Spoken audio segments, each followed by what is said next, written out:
Le palais du bord de mer de Libreville, résidence officielle du président de la République gabonaise,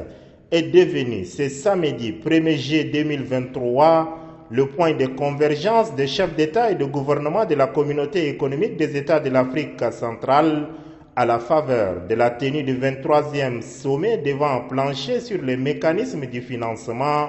de l'institution communautaire qui est la CAC à l'effet d'aboutir à une réforme institutionnelle réussie à l'image des autres sous-ensembles régionaux d'Afrique.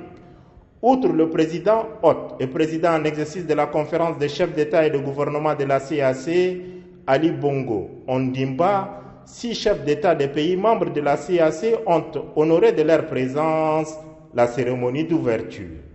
Il s'agit du président de transition, président de la République, chef de l'État, général Mamad Idriss Déby Itno, Joao Manuel Gonçalves Lourenço d'Angola, Faustin Archange Touadéra de la RCA,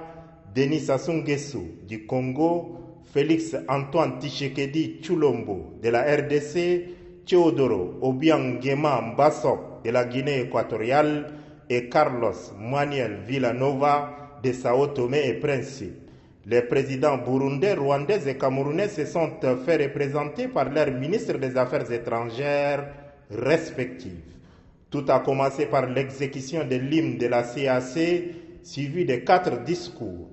Parfait Onanga Ayanga, représentant spécial du secrétaire général des Nations Unies et chef de bureau des Nations Unies auprès de l'Union africaine, et Moussa Faki Mahamat,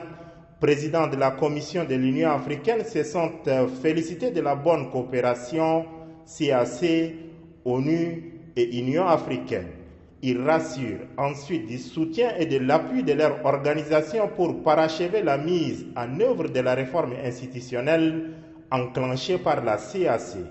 Selon eux, une CAC renforcée apparaît à leurs yeux comme un vrai rempart contre tous les maux qui assaillent l'Afrique centrale. Ouvrant officiellement les travaux, le président en exercice de la CAC, Ali Bongo Ondimba, dira que les réformes institutionnelles engagées doivent se poursuivre à un rythme accéléré afin que l'institution bénéficie de son autonomie de gestion.